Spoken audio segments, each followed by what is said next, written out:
Assalamualaikum warahmatullahi wabarakatuh.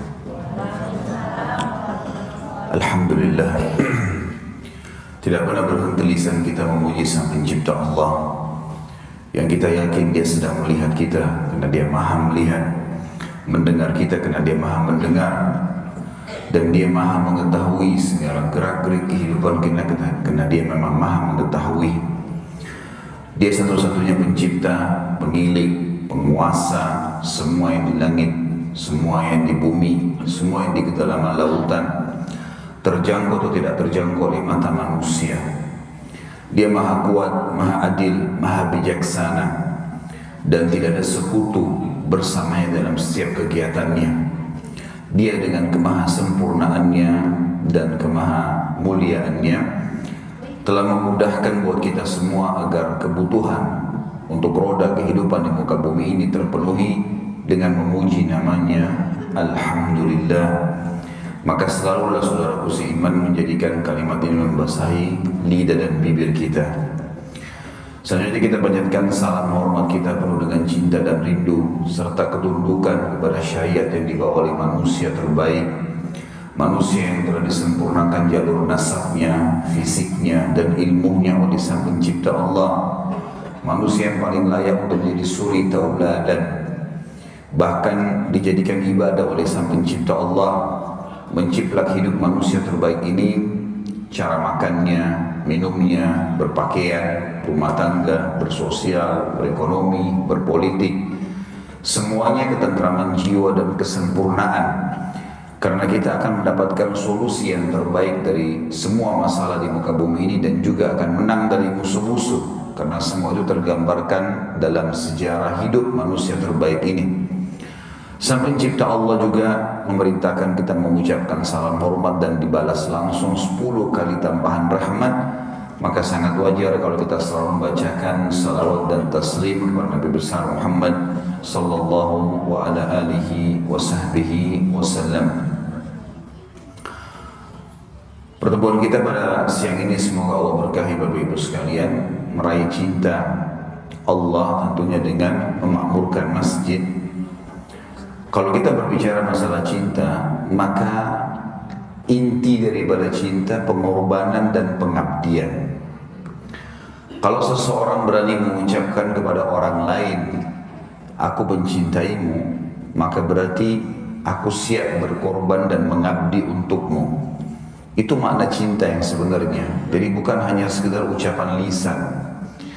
Makanya dalam Islam ada namanya ukhuwah Islamiyah atau mahabbah fillah, saling mencintai karena Allah. Pernah seseorang datang kepada Abdullah bin Mas'ud radhiyallahu anhu dan juga Abu Hurairah radhiyallahu anhu, kisah yang mirip tapi dua orang yang berbeda. Orang ini berkata kepada Abdullah bin Mas'ud, yang satu juga berkata kepada Abu Hurairah radhiyallahu anhu ajma'in, saya mencintai Anda karena Allah, karena ingin mengejar keutamaan. Yang kata Nabi SAW, termasuk 7 orang yang dinaungi pada naungan Allah pada hari kiamat adalah 2 orang yang saling mencintai karena Allah dan berpisah karenanya. Maka kata Abdullah bin Mas'ud radhiyallahu anhu, apa kau siap kantongmu menjadi kantongku dan kantongku menjadi kantongmu? Maka orang itu mengatakan, saya belum siap. Kata Abdullah bin Mas'ud, pergilah carilah orang lain.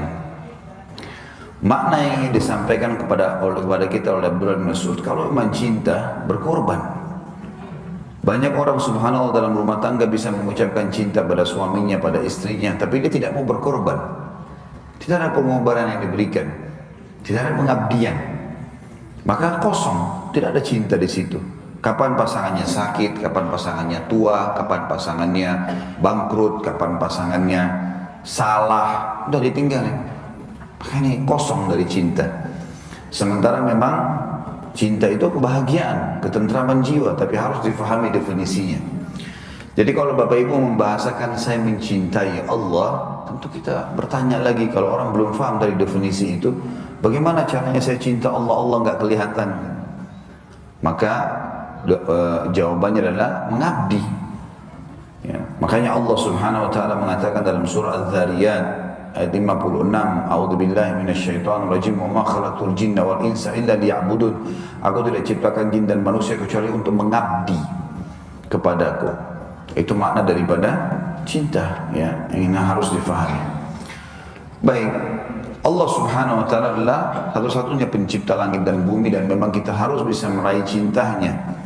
Dan Allah Subhanahu wa taala mengatakan dalam salah satu hadis qudsi yang mulia, wahai anak Adam, aku mencintaimu, maka karena hak itu maka cintailah aku. Artinya dengan cara mengabdi kepada Allah Subhanahu wa taala. Begitu juga pada saat kita mengatakan saya mencintai Rasulullah sallallahu alaihi wasallam, berarti kita siap mengabdi kepada beliau, ya, memperjuangkan ajarannya, ya, sunnah-sunnahnya menghidupkan. Kita cinta pada masjid, ya kita mengabdi pada masjid, bukan hanya sekedar diucapkan. Apa yang andil kita untuk masjid tersebut? Berapa banyak orang Bapak Ibu sekalian yang masuk ke masjid yang dia bawa hanya hinaan. Masuk ke masjid misalnya ditemukan kamar mandinya kotor, kamar mandinya kotor nih, bahasanya begitu. Atau mungkin karpetnya kotor, kotor tuh karpetnya. Oh itu mimbarnya rusak, oh itu mic-nya rusak, oh itu mesinnya panas. Yang ada cuma hinaan. Sekarang Bapak Ibu bayangkan kalau seandainya ada tamu datang ke rumah kita lalu yang dia bawa cerita buruk, tuh sofanya kotor, tuh kamar mandinya kotor, pasti kita marah.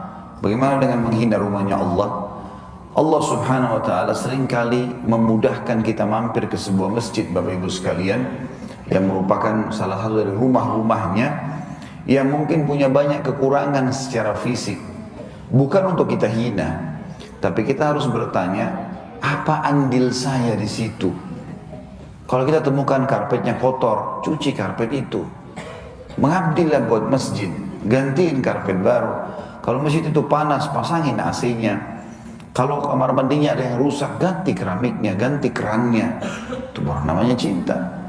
Bagaimana kita punya andil, Allah Subhanahu wa taala mampirkan kita di situ supaya kita punya andil. Seringkali bahkan ada orang lebih buruk daripada itu Bapak Ibu sekalian. Yang dia lakukan adalah selain dia menghina rumah Allah, juga dari satu sisi kalau ada orang lain mau sholat, kamu mau sholat di mana? Di masjid sana. Jangan ke sana, itu masjidnya kotor. Malah dia menghina. Dan ini satu hal yang bentrok sebenarnya dengan yang harus ada pada setiap orang beriman. Baik Bapak Ibu sekalian, kita akan lebih banyak merucutkan bahasan ke masalah masjid ini. Allah Subhanahu wa taala menyebutkan dalam surah Jin, surah nomor 72 ayat 18 yang bunyi a'udzubillahi minasyaitonir rajim wa annal masajida lillahi fala tad'u ma'allahi ahada. Dan bahwasanya masjid-masjid itu adalah punya Allah, maka janganlah kamu menggunakan untuk berdoa kepada selain Allah di sana. Saya akan jelaskan dulu Bapak Ibu sekalian tentang masalah definisi masjid. Masjid diambil dari kata-kata sajada yasjudu yang berarti sujud. Kalau orang yang sujud diistilahkan dalam bahasa Arab sajid. Kalau tempat sujudnya masjid. Apapun yang Bapak Ibu gunakan untuk sholat, kalau secara etimologi dia adalah masjid. Misal Bapak Ibu blok satu kamar di rumah itu dinamakan musolah rumah, dengan niat itu tempat sholat, gak dipakai yang lain, maka bisa dinamakan secara etimologi, ya, secara bahasa itu masjid. Tapi kalau kita berbahasa atau membahas secara terminologinya, secara istilahnya, maka dia adalah bidang tanah yang sudah diniatkan untuk membangun rumah Allah yang dilakukan 5 waktu sholat dan Jumat, atau 5 waktu sholat atau sholat wajib, itu sudah dikatakan masjid. Masjid ini Bapak Ibu sekalian tidak harus bangunan baru dari tanah kosong, tapi bisa saja rumah. Termasuk seperti masjid ini, tadinya gereja, lalu kemudian dibeli, dibebasin, lalu diganti jadi masjid. Atau mungkin Bapak Ibu punya rumah, Masya Allah luas sekitar 1000 meter, lalu Bapak Ibu ingin punya dapat amal jariah di akhirat nanti, Di bagian depan rumah 10 kali 10 meter, 100 meter ini saya niatin wakaf buat masjid. Kalau kita pasang skat di situ, udah itu nggak dipakai tidur, nggak dipakai apa-apa, itu untuk sholat. Dibuka pintu di pinggir jalan supaya orang bisa pakai sholat 5 waktu, dikumandangkan azan. Maka jadi masjid. Tadinya mungkin cuma ruang tamu. Ini sesuai juga dengan sabda Nabi SAW, Innama ju'ila li ardan masjidan wa tahura. Allah telah menjadikan untukku bumi ini semuanya masjid dan suci. Artinya kita boleh bangun di mana saja selama memang itu bukan tanah curian. Dan boleh saja kita ubah rumah pun menjadi masjid atau bangunan-bangunan yang tadinya selain daripada dengan masjid. Dan ini sudah terjadi juga ya. Di zaman pembebasan Konstantinopel atau Turki bagian Eropa oleh Raja Sultan Muhammad Al-Fatih, Sultan Muhammad bin Murad Al-Fatih rahimahullah, dia dengan ayahnya pejuang yang sangat besar. Pada tahun 1453 Masehi beliau menembus benteng Konstantinopel dan akhirnya menjadikan atau mengubah gereja Hagia Sophia menjadi masjid.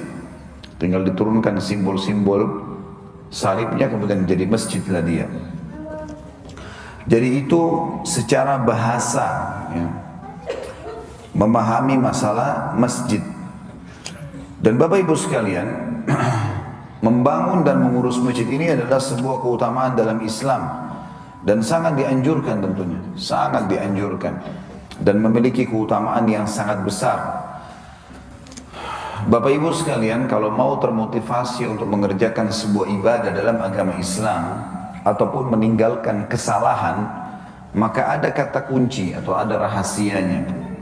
Kalau misal Bapak Ibu bertanya kepada saya, Ustaz, saya pengen rajin sholat malam, saya pengen rajin membaca Al-Quran, saya pengen rajin bersedekah, rajin umroh dan haji, rajin.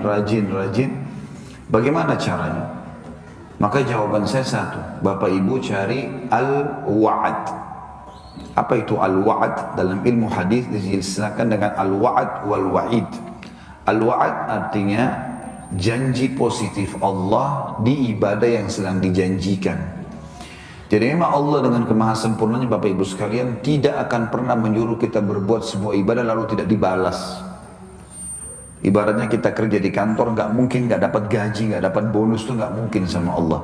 Bahkan berlipat-lipat. Nah ini al-wa'ad, bahasa lainnya kalau di ceramah-ceramah biasa dibahasakan oleh para ustaz dan kiai kita adalah fadilah.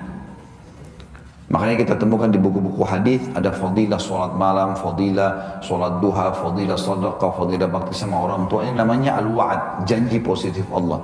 Bapak Ibu saya sarankan sebelum buat ibadah apapun baca dulu 5 menit saja, nggak usah lama-lama. Alhamdulillah dengan adanya fasilitas kayak Google dan yang sejenisnya, itu kita tinggal ketik misalnya keutamaan sholat malam, keutamaan sholat duha, keutamaan sedekah, termasuk ini keutamaan mengurus masjid. Coba ketik, maka akan keluar semua tulisan artikel, tinggal baca 5 menit saja. Mungkin sebelum lagi panasin mobil pagi hari, atau ibu-ibu mungkin lagi baru mau mempersiapkan mungkin lagi godok air atau apa saja untuk masak, sambil itu nunggu sebentar baca. Artinya ini saya berikan waktu-waktu yang sempit supaya kita tahu, oh ternyata waktu sempit aja bisa. Apalagi kalau lagi waktu luang, habis asar lagi santai minum teh, lagi duduk malam di atas ranjang mau baring, baca itu sangat baik. Baca keutamaannya kita jadi tahu. Maka wahyu itu Bapak Ibu sekalian bicara dengan hati manusia. Kita akan termotivasi untuk mengerjakan. Sama halnya kalau Bapak Ibu tanya, saya ini pendusta Ustaz, saya pezina, saya si fulan, mengerjakan segala macam perbuatan. Bagaimana caranya saya tinggalkan? Maka jawaban saya sederhana, Bapak Ibu cari al-wa'id. Al-wa'id artinya ancaman Allah di dosa itu. Jadi Bapak Ibu kalau masing-masing mengetahui dirinya, kalau masih ada satu sifat buruk yang Bapak Ibu milikin, mau tinggalin, bagaimana caranya? Buka, ketik saja sama tadi. Misalnya di Google tinggal diketik kalau tidak punya bukunya, ancaman dusta, misalnya, atau hukuman orang dusta, hukuman riba, hukuman zina, hukuman durhaka sama orang tua, hukuman menghina, ghibah, apa sajalah, ya. Di situ nanti Bapak Ibu akan baca artikel-artikel dan wahyu sekali lagi bicara sama hati manusia, maka kita akan meninggalkan itu. Karena kalau kita mau tunggu orang lain nasihati kita belum tentu bisa. Dan ini cara sederhana. Sama juga Bapak Ibu sekalian pada saat Anda bertanya kepada saya atau saya menjelaskan kepada Bapak Ibu sekalian, masjid, untuk apa saya urus masjid? Apa yang saya dapatkan? Kalau saya urus masjid, apa yang saya dapat? Apa yang Allah kasih kepada saya? Dan kita punya hak untuk bertanya itu ya. Bahkan Bapak Ibu perlu tahu, puncaknya pahala yang akan didapatkan oleh seorang yang beriman dari Allah kalau dia mengejar janji Allah di ibadah itu. Misal Bapak Ibu lagi sholat duha, niatnya sholat duha supaya misalnya dipenuhi kebutuhannya hari itu. Bolehkah? Kita dengarkan hadisnya. Ada hadis sahih riwayat Bukhari, hadis qudsi. Ya, kata Nabi SAW, Allah berfirman, wahai anak Adam, sujudlah atau rukulah untukku di awal pagi, di waktu duha, 4 rakaat. Maka aku akan penuhi semua hajatmu hari itu. Boleh nggak Ustaz, saya sholat duha dengan niat supaya rezeki saya dibukain, supaya saya dapat hajat saya dipenuhi hari itu. Bukan cuma boleh, memang itu target ibadah. Ibadah sambil mengejar targetnya, itu penting. Justru itu puncaknya. Boleh nggak saya sholat malam supaya ya, doa saya diijabah? Emang harus begitu karena Nabi SAW mengatakan kalau tertinggal sepertiga malam, Allah dengan kemahasempurnaannya turun ke langit bumi, kemudian bertanya kepada para malaikat, adakah yang meminta tolong saya tolong, adakah yang punya hajat saya penuhi, adakah yang bertobat saya maafkan. Jadi memang targetnya itu, gitu kan. Boleh nggak saya bersedekah supaya saya bertambah rezeki? Memang begitu. Kata Nabi SAW, "Man naqasa malu min sadaqah." Tidak akan berkurang harta seorang hamba karena sedekah, justru akan bertambah. Boleh nggak saya bakti sama orang tua dengan harapan anak saya juga berbakti? Emang sudah begitu janjinya. Kata Nabi SAW, berbaktilah dengan kedua orang tua kalian, Allah akan karuniakan kalian anak berbakti dengan kalian. Gitu kan? Jadi memang mengejar target-target itu penting.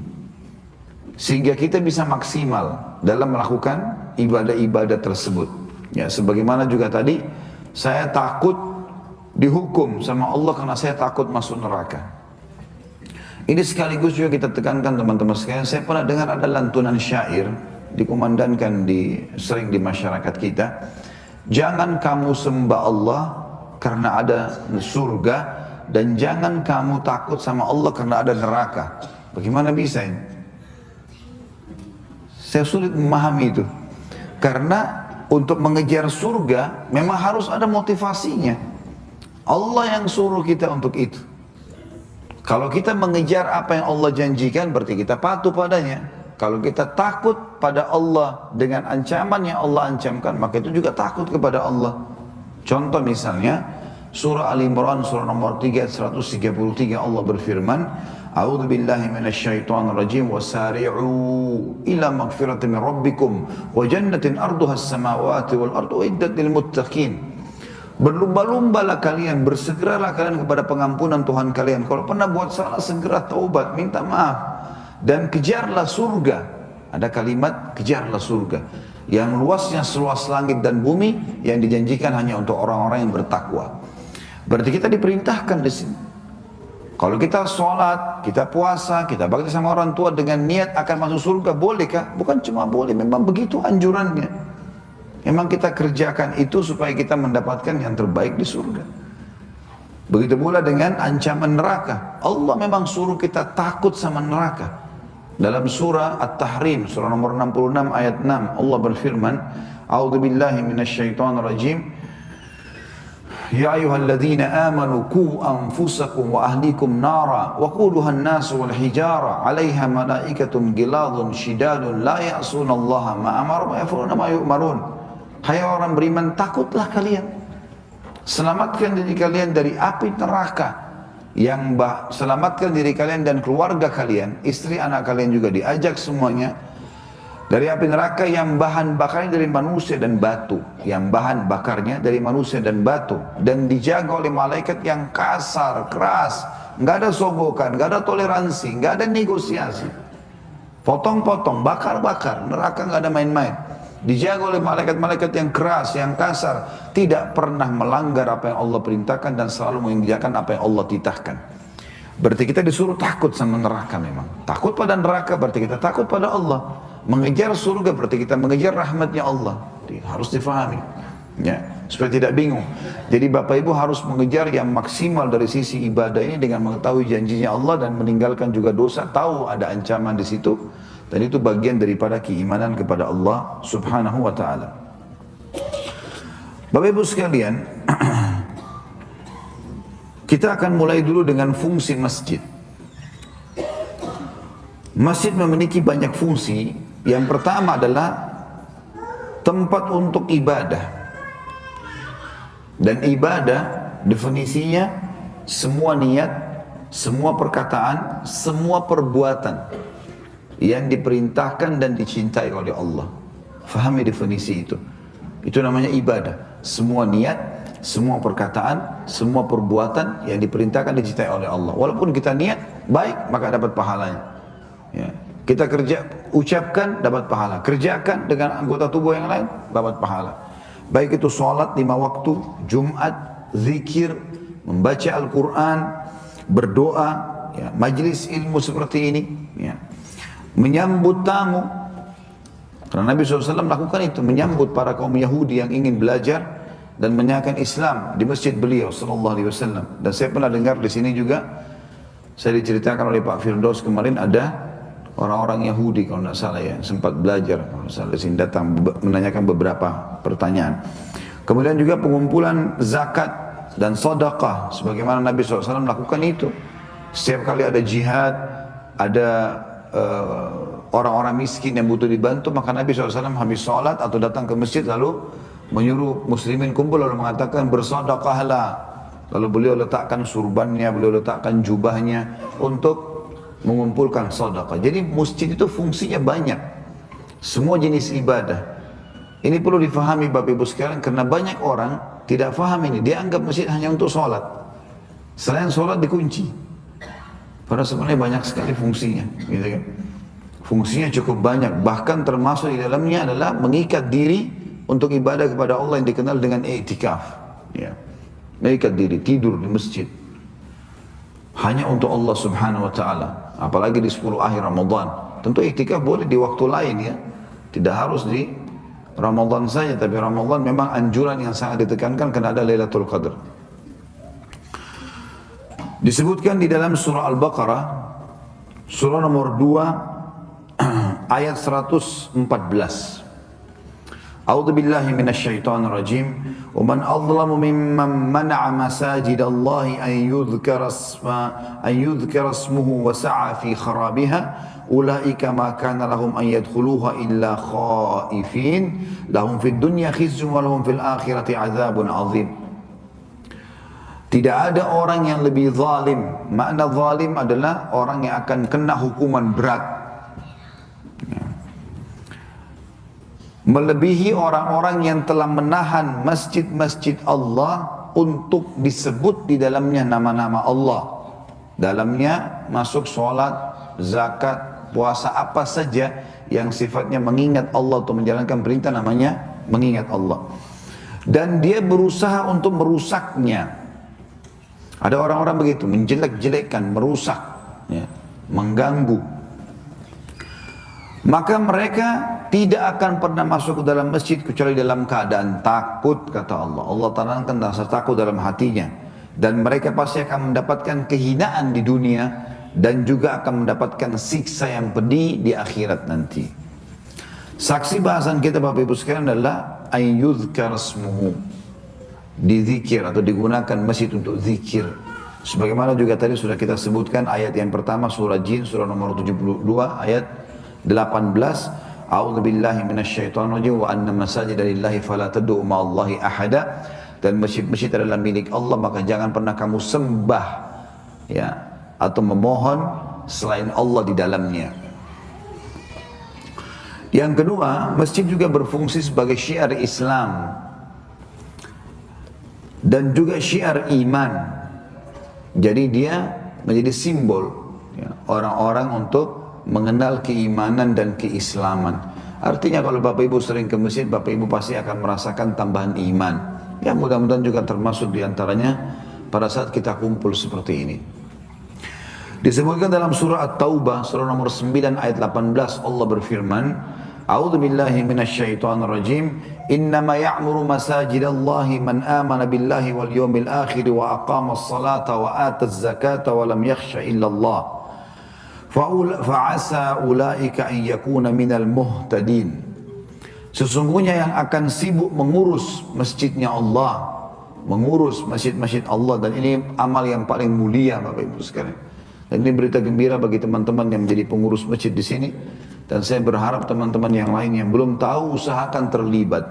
Ya. Apa saja yang kita mampu, apa saja, terlibat dari sisi apa saja. Ya. Kata Allah SWT, sesungguhnya akan mengurus ya, masjid-masjid Allah, orang-orang yang beriman kepada Allah dan hari akhir. Dan mereka rutin mengerjakan sholat, mengeluarkan zakat, dan mereka tidak takut kecuali kepada Allah. Dan mereka itulah orang-orang yang telah mendapatkan petunjuk. Jadi memang dia syiar bagi orang yang beriman kepada Allah dan hari akhir. Juga dalam firman Allah Subhanahu wa taala yang lain, di dalam surah An-Nur surah nomor 24 ayat 36, Allah Subhanahu wa taala berfirman, A'udzu billahi minasyaitonir rajim, fi buyutin adzina Allahu an turfa'a wa yudhkara fiha ismuhu yusabbihu lahu fiha bil ghudwi wal asal. Rumah-rumah Allah, ya, masjid yang diangkat suara-suara, dikumandangkan suara untuk mengingat Allah atau menyebut nama Allah, dan digunakan untuk bertasbih di pagi dan sore hari. Jadi ini jelas sekali dia menjadi ya syiar, dikumandangkan, azan dikumandangkan, ya, pengajian begini diiklankan, disampaikan. Juga dalam Al-Quran, dalam ayat yang lain, Allah Subhanahu wa ta'ala menyebutkan tentang simbol orang-orang beriman, tentang Masjid Quba misalnya. Masjid Quba Bapak Ibu sekalian, masjid di kota Madinah. Awal sekali baginda Nabi SAW tiba di Madinah, maka beliau mengajarkan kepada kita pondasi membangun komunitas. Kalau bahasa kita lebih sederhana, komunitas, yayasan, lembaga, dan lebih besar lagi negara. Nabi SAW mencontohkan beberapa pondasi dasar. Yang pertama, bangun masjid. Nabi SAW membangun masjid, dan itu adalah Masjid Quba. Dan ini tentu Bapak Ibu kalau punya perusahaan, usahakan ada mushollahnya. Ya. Ada masjid bisa dibangun di situ. Tinggal di perkampungan yang ada masjidnya, yang dekat, sehingga bisa selalu kontak dengan rumahnya Allah. Ya. Maka di sini Bapak Ibu sekalian, Nabi SAW membangun Masjid Quba. Nanti kan kita kembali ke Masjid Quba ini. Kemudian yang kedua, Nabi SAW mempersaudarakan antara muhajirin dan ansar. Pendatang dan penduduk setempat dipersaudarakan. Bahwasanya tidak ada lagi rasisme di antara mereka. Yang ada adalah menyatukan mereka iman dan Islam. Dan yang ketiga adalah kesepakatan ya, perdamaian antara Nabi SAW dan kerjasama dengan orang-orang non-muslim setempat. Dan ini harus menjadi fungsi masjid sebenarnya. Masjid sudah dibangun, maka harus ada penjalinan ukhuwah, kontak kaum muslimin, data mereka, baik dari Indonesia atau luar Indonesia. Kalau misalnya Indonesia di sini, datalah semua muslimin, dan siapa kira-kira yang belum pernah datang ke masjid, coba didatangin, panggil, supaya mereka ngunjungin masjid, jalin ukhuwah dengan mereka. Dan juga kita harusnya menjadi basis untuk menunjukkan kepada orang non-muslim, kalau ini loh Islam, masjid itu bukan untuk radikalisme, bukan untuk pemikiran-pemikiran yang jahat. Masjid itu untuk tenang, aman, tentram. Orang ibadah di dalamnya. Ya. Maka itu pondasi. Masjid Quba ini Bapak Ibu sekalian, masjid yang luar biasa. Kalau satu waktu Bapak Ibu dimudahkan oleh Allah mendatangi Madinah, maka usahakan luangkan waktu untuk datang ke sana. Sholat tahiyat masjid saja di Masjid Quba, itu pahalanya sama dengan pahala umroh. Sebagaimana hadis sahih dijelaskan, kata Nabi SAW, siapa yang bersuci di rumahnya, kalau kita pendatang di hotelnya, kalau penduduk Madinah di rumahnya, kemudian dia datang ke Quba dan dia sholat 2 rakaat, maka ya, dia akan mendapatkan pahala umroh. Dan biasanya kalau travel-travel menjadikan salah satu paket tur kota Madinah adalah mendatangi Masjid Quba. Tapi yang kita ingin datangkan adalah histori Masjid Quba. Masjid Quba ini dibangun pertama kali dalam Islam. Dan Allah subhanahu wa ta'ala menilai walaupun pada saat itu sangat sederhana.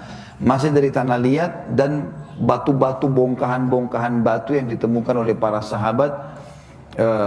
Lalu ditumpukin, lalu kemudian jadi masjid yang sangat sederhana. Sekarang sudah sangat bagus masjidnya. Tapi zaman dulu masih biasa sekali. Tapi Allah SWT tidak melihat fisik bangunannya. Tapi Allah melihat bagaimana orang-orang memang menjadikan itu sebagai simbol, syiar agama dan keimanan. Maka Allah memuji masjid itu setelah dibangun walaupun masih sederhana. Dalam Al-Quran kekal Allah SWT berfirman, A'udzubillahi minasyaitonirrajim, lamasjidun ussisa 'alat taqwa min awwal yawmin haqqu an taquma fihi. Al-ayah. Atau lanjutannya, fihi rijalun yuhibbuna an yatatahharu wallahu yuhibbul mutahhirin. Ya. Yang artinya masjid yang paling pertama dibangun di Madinah, hai Muhammad, di atas asas ketakwaan. Maksudnya memang dijadikan sebagai simbol umat Islam, gitu kan. Itu masjid yang paling pantas engkau sholat di dalamnya. Masjid yang memang dasarnya bukan dibangun untuk berbegah-begah, bukan dibangun untuk memerangi kaum muslimin. Karena ada juga masjid namanya Masjid Dirar, ya. Dulu pernah ada orang-orang munafik di Madinah, mereka bangun masjid, tapi tujuannya ingin mengatur strategi agar memecahkan umat Islam. Maka oleh Nabi SAW disuruh robohin, gitu kan. Masjid Dirar, itu orang-orang munafik yang bangun. Tapi masjid ini takwa, Masjid Quba dipuji sebagai masjid yang dibangun di atas asas ketakwaan. Kata Allah SWT, dan di sekitarnya ada orang-orang yang suka sekali bersuci. Dan Allah suka dengan orang-orang yang bersuci, orang yang bersih. Jadi penduduk Masjid Quba itu sampai sekarang, Bapak Ibu sekalian, kalau kita lihat orangnya Masya Allah. Kami tidak tahu kaum wanitanya tentu karena mereka menggunakan cadar. Tapi kalau kaum laki-laki itu kelihatan kalau orang di sekitar Masjid Quba orangnya putih-putih, gagah-gagah, bersih. Ternyata memang Allah puji dalam Al-Quran. Salah satu cirinya penduduk Masjid Quba, dan ini syiar keimanan, mereka menjaga kebersihan. Kebersihannya adalah mereka menggabungkan antara istinja dengan istijmar. Istinja itu bersuci, cebok, dari buangan kecil, buangan besar dengan air. Istijmar, kalau tidak ada air kita gunakan batu yang kering ataupun daun atau mungkin sekarang tisu kalau tidak ada air, ya. Maka itu namanya istijmar. Kalau air tidak ada, kalau air ada tentunya pakai air. Tapi penduduk Quba menggabungkan keduanya, menggabungkan antara istinja dan istijmar. Maka Allah puji mereka dan Allah mengatakan Allah suka dengan orang-orang yang bersih. Dan ini simbol keimanan. Berarti juga masjid kita harus bersih, ya. Rumah kita harus bersih. Itu simbol keimanan. Sebagaimana dalam hadis lain dikatakan, kata Nabi SAW, Inna Allah jamilun yuhibbul jamal. Allah itu indah, bersih, rapi, suka dengan semua itu. Maka orang beriman harus tahu itu simbol dia. Tidak boleh ada hal-hal yang berantakan. Yang ketiga, masjid adalah rumah Allah di muka bumi. Rumah Allah di muka bumi, jadi rumah sang pencipta Allah. Disebutkan di dalam Al-Quran, surah Jin tadi yang sudah kita sebutkan, surah nomor 70 ayat 18, A'udzu billahi minasyaitonir rajim wa anna masajida lillahi fala tad'u ma'allahi ahada. Dan ingatlah masjid-masjid itu adalah milik Allah, maka jangan kalian menyembah selain Dia di dalamnya. Juga Nabi SAW memuji bagi orang-orang yang sibuk membangun masjid, sibuk dengan membangun masjid, ya, berusaha untuk merawatnya, mengurusnya. Kata Nabi SAW dalam hadis ini diriwayatkan Imam Bukhari, man bana masjidan lillah, dalam riwayat lain, yubtaga bihi wajhullah, banallahu lahu mithluhu fil jannah. Barang siapa yang membangun masjid di muka bumi, makna membangun adalah bisa dari awal atau membebaskannya seperti kasus masjid ini misalnya. Maka Allah akan, karena dia mengikhlaskan, mau mengejar rahmatnya Allah, karunia-Nya Allah, maka Allah akan membangunkan yang serupa dengannya untuknya di surga. Ada ini juga dapat istana di surga. Riwayat Imam Muslim, baitan fil jannah, istana di surga. Ya. Kalau ada bapak ibu yang berkata kepada saya, Ustaz, kami mungkin tidak mampu bangun satu masjid, Apalagi di sini harganya mungkin, saya dengar masjid ini awalnya sampai 4 juta dolar, kemudian turun harganya sampai 2 juta sekian. Itu mungkin sangat besar ya kalau untuk ukuran Indonesia. 1 juta dolar berarti sekitar 13,5 miliar. Ya. Ini berarti hampir 30-40 miliar lah harganya ya. Kalau di Indonesia itu sudah luar biasa itu ya. Udah masjid yang sangat besar. Tetapi subhanallah, Allah menilai sesuai dengan kadar upayanya orang. Makin banyak juga balasannya kan gitu. Mau dapat ikan paus harus pakai kapal tanker Bapak Ibu sekalian. Kalau mau tangkap ikan paus pakai kail nggak bakal bisa ya. Jadi kalau sumbangannya selalu kotak amalnya lewat $1, cari $2, terus cari yang lecek lagi ya. Maka memang begitu juga nanti yang datang pahalanya. Keluarin tuh $100 yang besar untuk Allah Subhanahu Wa Taala, dan memang itu investasi buat kita ya. Kita menyumbang untuk Allah Subhanahu Wa Taala itu sangat bagus. Yang jelas kata Nabi SAW, kalau orang bilang saya tidak mampu bangun masjid sampai sekian juta dolar, bisa nggak saya dapat pahala bangun masjid, dapat istana di surga? Bisa. Sabda Nabi SAW, siapapun yang membangun rumah Allah di muka bumi, baik itu bebasin atau membangun dari awal, sebesar sarang burung, ya, maka dia akan mendapatkan istana di surga. Kita cuma mampu $10, ya sudahlah, ya. 100.000 rupiah ya sudah, kita mampunya itu. Makanya di sini saya tidak tahu ya, di sini mungkin agak beda. Indonesia Masya Allah banyak sekali orang kalau mau bangun masjid taruh celengan di pinggir jalan ya. Saya heran orang-orang yang lewat tidak menyumbang. Pada kesempatan saya sudah sumbang kemarin Ustaz, itu kemarin. Masa mau dibawa-bawa yang kemarin? Kan buku amalnya sudah ada kemarin, lembarannya sudah aman kok itu, nggak usah dibahas. Hari ini gimana ya? Kita setiap hari butuh pahala kan. Makanya kata Nabi SAW, janganlah seseorang dari kalian berkata, dulu saya pernah sholat malam. Itu dulu. Dulu tuh saya masih gadis, sholat malam terus. Dulu tuh saya masih bujang, sholat malam. Sekarang gimana? Banyak orang Bapak Ibu sekalian, uniknya dia melihat orang lain masuk surga, dapat derajat tinggi, tapi dia cuma nonton saja. Saya kasih contoh. Kalau misalnya ada celengan masjid lewat di sebelah, kayak tadi misalnya kotak amal, ya, lewat di sebelahnya ibu atau bapak sekalian, lalu ada orang di sebelah kasih berapalah uang dia, misalnya $10, $5 ditaruh sama dia. Lalu kita lihat, oh orang ini nyumbang. Udah, ada orang begitu, cuma lihat saja. Jadi orang itu dapat pahala, dia cuma lihat, oh iya. Atau misalnya kita lagi satu mobil sama teman kita, ada orang miskin minta-minta di pinggir jalan, ya.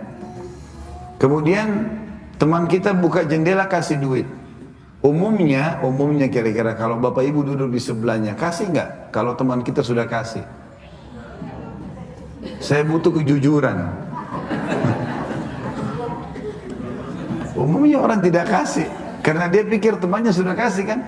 Itu sama saja dia lihat temannya masuk surga, dia tidak. Temannya kasih, dia juga kasih. Temannya kasih 10, dia kasih 20 kalau perlu kan gitu. Maka jangan nonton orang masuk surga sendirian. Ini banyak orang begitu.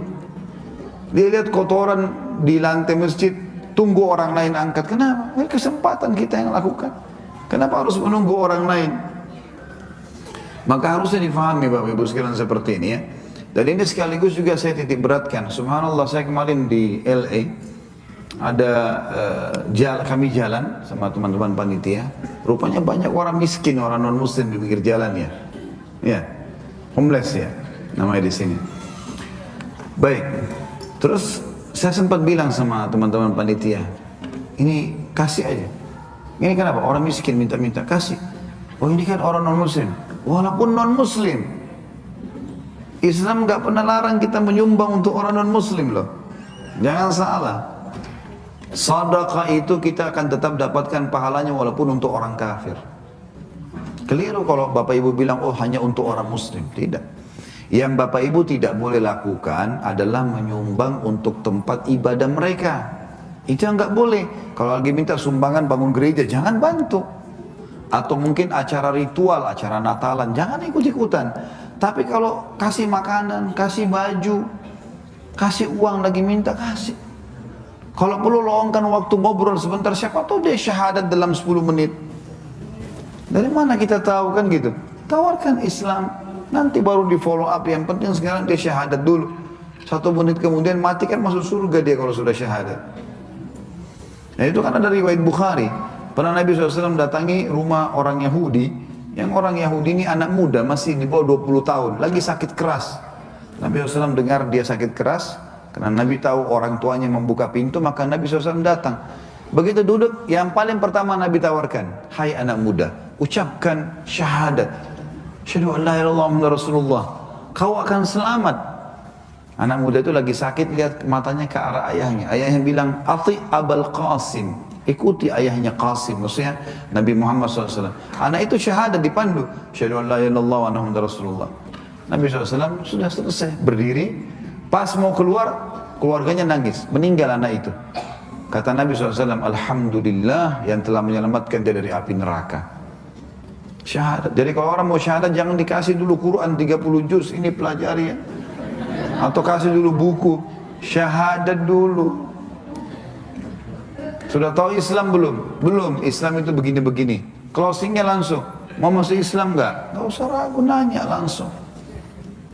Target 1 hari 1 orang kan lumayan, 1 bulan 30 hari. Kalau mau dapat pahala, enggak usah khawatir. Syaitan membuat kita was-was. Nanti bagaimana? Enggak usah tanya nanti bagaimananya. Sekarang yang penting kita sebarin kan begitu. Baik Bapak Ibu sekalian. Jadi kita bisa mendapatkan pahala membangun masjid, istana di surga, walaupun kita bangun hanya kecil seperti sarang burung saja. Juga hadis Nabi SAW diriwayatkan Imam Muslim, tadi sempat disebutkan oleh Ustaz Fahmi masalah ini. Kata Nabi SAW, ahabbul biladi ilallahi masajiduha wa abghadu al biladi ilallahi aswakuha. Sesungguhnya ya, negeri yang paling Allah sukai atau sebuah bidang tanah yang paling Allah sukai di sebuah negeri adalah masjid. Dan yang paling Allah benci adalah pasar. Mana yang Allah benci pasar di sini? Bukan berarti Bapak Ibu tidak boleh ke pasar. Boleh ke pasar, tapi pasar itu pada saat ada kebutuhan. Bedakan kebutuhan dengan keinginan. Ya.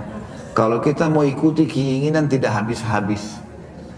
Ya ibu-ibu ya, baru beli tas kemarin keluar model baru. Kenapa ada diskonnya? Diskon tidak akan habis sampai hari kiamat. Tidak bakal habis itu. Diskon nih sekarang, diskon sampai akhir bulan. Bulan depan ada diskonnya, tenang aja. Enggak bakal habis. Di Indonesia itu subhanallah ada orang tokonya ditulis diskon 70% sampai sobek spanduknya. Udah bertahun-tahun diskon terus 70% gitu. Kalau diskon produk gak bakal habis itu. Kita harus menjalani dunia ini sesuai dengan kebutuhan, bukan keinginan. Kalau Bapak Ibu lagi butuh, pakai yang maksimal. Misal kita lagi lapar, ya udah makan. Beli makanan yang paling bagus kualitasnya. Boleh dalam Islam, bahkan dianjurkan. Kita butuh baju, beli baju yang paling bagus, nggak apa-apa.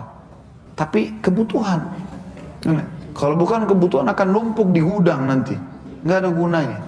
Oh karena ini model baru. Nanti ada model baru lagi, nggak bakal habis itu. Ila yaumil qiyamah. Sampai hari kiamat tuh diskon dan model baru tidak selesai. Gitu kan? Jadi harusnya seperti itu. Jadi Bapak Ibu sekalian, kalau masuk ke pasar boleh, tapi ada adab-adabnya ya. Saya sarankan Bapak Ibu tahu adabnya, karena itu tempat yang paling Allah benci. Di antaranya juga hadis Nabi SAW, sesungguhnya iblis menancapkan bendera-bendera perangnya di pasar-pasar, dilalaikan orang, gitu. Di pasar lalaikan, nanti kita lihat auratnya orang, nanti begini, nanti begitu, banyak hal, pelanggaran, transaksi riba, transaksi macam-macam, jadi masalah. Imam Syafi'i rahimahullah, beliau belajar dengan gurunya namanya Imam Waqi' rahimahumullah. Imam Syafi'i ini suka sekali menghafal.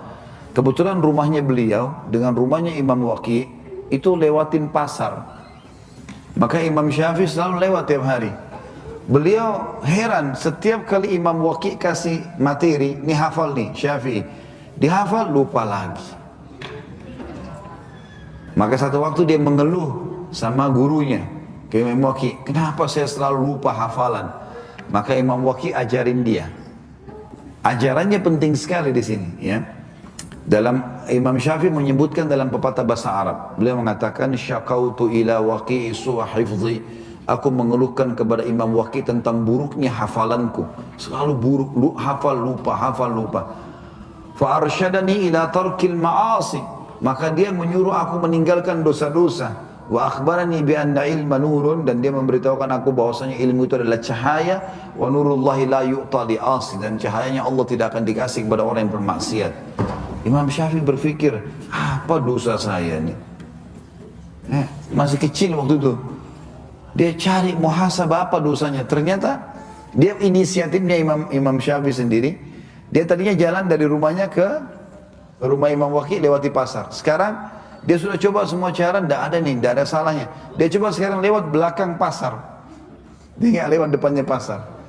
Dia bilang subhanallah, begitu dia lewat belakang pasar, hafalannya jadi kuat. Padahal dia tidak ikut transaksi. Ternyata banyak hal-hal yang salah di situ, ya. Kemungkaran. Jadi kalau kita masuk pasar ada adab-adabnya. Kalau kita lihat kemungkaran, kita harus pungkiri walaupun dengan hati kita. Semoga Allah berikan hidayah, gitu kan. Kemudian kita membaca doa pasar. Ada doanya. Kata Nabi SAW, siapa yang membaca la ilaha illallah wahdahu la syarika lahul mulku wa lahul hamdu ilahan wahidan samada lahul mulku wal hamdu yuhyi wa yumitu wa huwa hayyun la yamut biyadil khair wa huwa ala kulli syai'in qadir. Kalau Bapak Ibu belum hafal bisa tinggal ketik doa masuk pasar, ada itu, ya. Awal potongannya mudah dihafal. La ilaha illallah wahdahu la syarika lahul mulku wa lahul hamdu yuhyi wa yumit. Sampai sini hafal, ya. Lanjutannya itu wa huwa hayyun la yamut biyadihil khair wa huwa ala kulli syai'in qadir. Itu kata Nabi SAW, siapa yang baca pada saat masuk pasar dicatatkan baginya 1000 pahala. Dihapus darinya 1000 dosa, diangkat 1000 derajat. Ya. Jadi ada adabnya, gitu kan. Kemudian yang ketiga adalah bergegas, nggak usah berlama-lama. Ya. Biasa kalau Ramadan banyak orang buang waktu di mall. Ya. Dari pagi begitu buka mall antri nomor 1. Kenapa? Mau buka puasa di mall. Untuk apa buka puasa di sana? Di Indonesia, di sini mungkin beda, ya. Tapi saya bicara lingkup di sana. Kalau di sini juga ada, ya, harusnya diluruskan. Kemudian dalam sabda Nabi SAW yang lain, hadis ini hadis hasan sahih diriwayatkan Imam Tirmidzi, hadis mulia. Kata Nabi SAW, "Idza ra'aitumur rajula ya'tadul masajid, fashhadu lahu bil iman." Kalau kalian melihat seseorang laki-laki suka terikat hatinya dengan masjid, mau kemana? Mau ke masjid. Sholat selalu dilihat, 5 menit, 10 menit lagi azan, langsung ke masjid. Maka kata Nabi SAW, saksikanlah kalau orang itu adalah orang baik.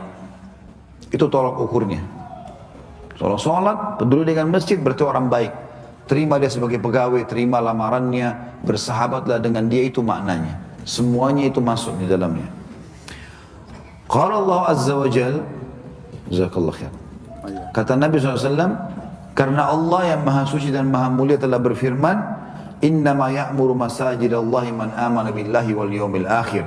Karena Allah telah berfirman, sesungguhnya yang akan mengurus masjid-masjid Allah di muka bumi adalah orang-orang yang beriman kepada Allah dan juga hari akhir. Berarti orang itu kalau peduli dengan masjid, maka saksikanlah kebaikannya.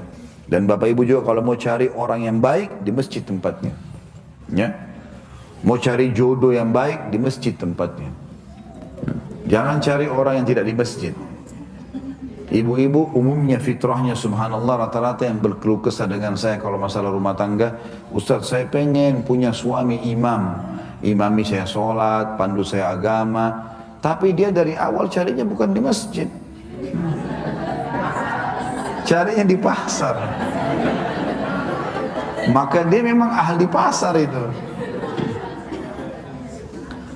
Kalau mau jadi imam, ya memang di masjid selalu. Masuk dalam masjid, sampaikan kepada imamnya, tolong mudah cariin jodoh buat saya, orang yang sholat. Dapat orang baik lah. Yang itu banyak. Begitu juga dengan laki-laki. Cari di masjid yang biasa di majelis salim yang sudah tutup aurat. Jadi nggak capek, jadi nggak usah lagi ngeluh.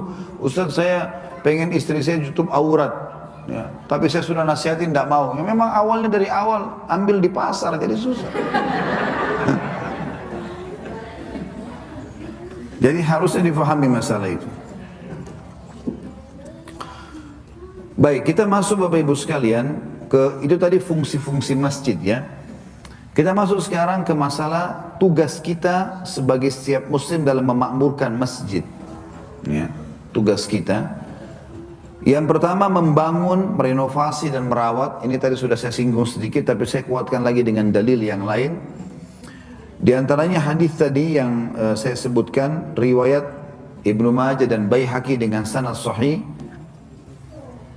Man bana lillahi masjidan walau kamafhasi qatatin aw asgara banallahu lahu baitan fil jannah. Barang siapa yang membangun masjid seperti sarang burung di muka bumi ataupun lebih kecil daripada itu, maka Allah akan bangunkan baginya istana di surga.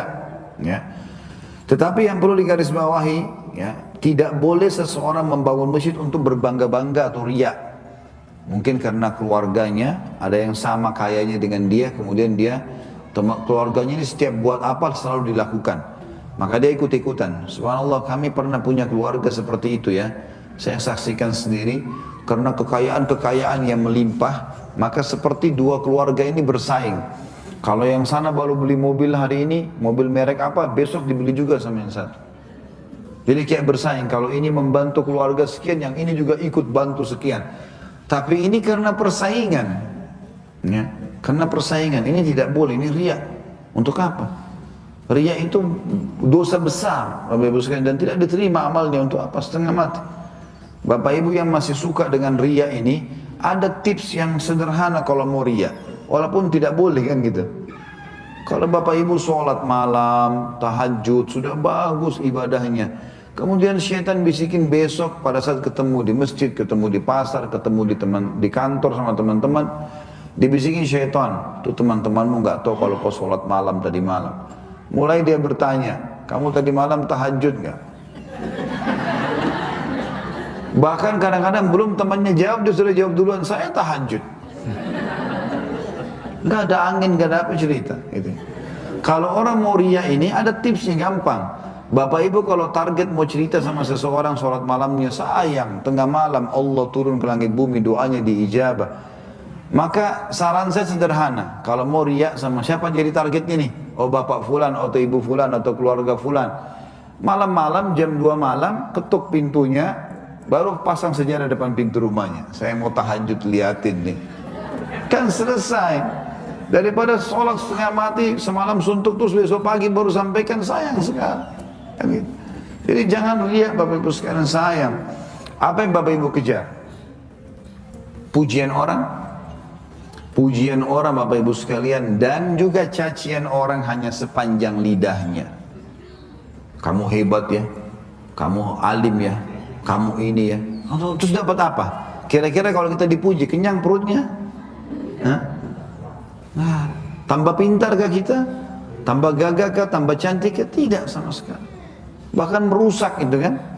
Maka jangan riya. Di sini peringatan Nabi SAW sangat jelas ya. Tidak boleh riya. Kita lihat di sini dalam hadis riwayat Ibnu Majah, Imam Ahmad dan Abu Dawud dengan sanad sahih, kata Nabi SAW, la taqumus sa'a hatta yatabahan nasu fil masajid. Tidak akan terjadi hari kiamat sampai akhirnya mayoritas umatku ya, mereka saling bersaing atau berbangga-bangga dalam membangun masjid. Ini harus hati-hati. Kita boleh bangun, kita boleh merawat, tapi jangan riya. Nabi SAW juga memerintahkan kita untuk membersihkan masjid. Nah, tadi merawat, membersihkan ya. Hadisnya adalah riwayat, hadis ini hadis sahih riwayat Bukhari Muslim. Di mana Nabi Aisyah berkata bahwasanya Rasulullah SAW amara Rasulullah SAW bibida'il masajid fid dur wa an tunadzafa wa tutayyab. Nabi SAW memerintahkan agar masjid dibangun di setiap kampung-kampung, di setiap desa-desa, di setiap kota, jadikan simbolnya itu. Kemudian dan juga agar masjid itu selalu dibersihkan dan dirawat serta diberikan wangi-wangian. Berikan wangi-wangian. Ya. Mungkin ini juga yang perlu kita garis bawahi, karena masjid-masjid kita kadang-kadang masih belum dikasih wangi-wangian, termasuk sejadah. Ya. Sejarah masjid itu sangat bagus kalau bisa ada semprotan wangi, minyak wangi. Ada bapak ibu yang mau cari pahala itu bisa. Baik itu ada minyak wangi yang semprotnya seperti air ya. Jadi dia wangi tapi dia seperti air, bukan minyak wangi. Bisa juga minyak wangi langsung disemprotin di tempat sujud. Setiap orang sujud cium bau wanginya gitu. Ya. Ini juga termasuk yang dianjurkan. Kemudian Nabi SAW juga dalam hadis Bukhari Muslim pernah menemukan ada seorang wanita, ibu-ibu ya, ibu-ibu ini selalu bersihin masjid. Masya Allah dia, Nabi SAW setiap habis sholat dia selalu sholat berjamaah sama Nabi SAW di masjid. Dan ini juga dalil menandakan perempuan boleh sholat di masjid ya. Setiap habis sholat pasti Nabi lihat ibu itu di belakang lagi nyapu-nyapu masjid, bersihin masjid Nabi SAW. Satu waktu setelah berapa waktu berjalan, ibu itu sudah nggak ada. Pas Nabi SAW habis salam balik lagi zikir, habis zikir tanya, mana ibu yang biasa bersihin masjid? Kata mereka, ya Rasulullah sudah meninggal tadi. Ibu itu sudah meninggal, gitu kan? Dan di sini dalam riwayat ini dikatakan oleh perawi hadis seakan-akan penduduk Madinah menganggap remeh ibu itu. Karena tidak ada kedudukannya, bukan orang kaya, bukan segala macam orang tidak kenal. Tapi subhanallah karena dia urus masjid, kata Nabi SAW, kenapa kalian tidak beritahukan kepadaku tentang kematiannya sehingga aku terlibat dalam masalah jenazahnya. Tunjukkan di mana kuburannya, ditunjukkan. Lalu Nabi SAW datang, sholat di jenazahnya, kemudian mendoakan kebaikan buat ibu tersebut. Dan dalam riwayat ini juga diambil pelajaran kalau masih boleh mensolati jenazah di kuburan, tapi yang meninggal hari itu. Kalau meninggal hari itu kita tidak sempat sholat di masjid atau di rumah, kita datang ke kuburan masih bisa disolatin. Tapi yang meninggal hari itu ya, bukan yang meninggal setelah ini, itu tidak boleh lagi. Nanti kita bahas di poin terakhir nanti tentang tidak bolehnya kita sholat di kuburan, tidak boleh juga membangun masjid di atasnya. Kemudian selanjutnya Bapak Ibu sekalian, itu tadi yang pertama.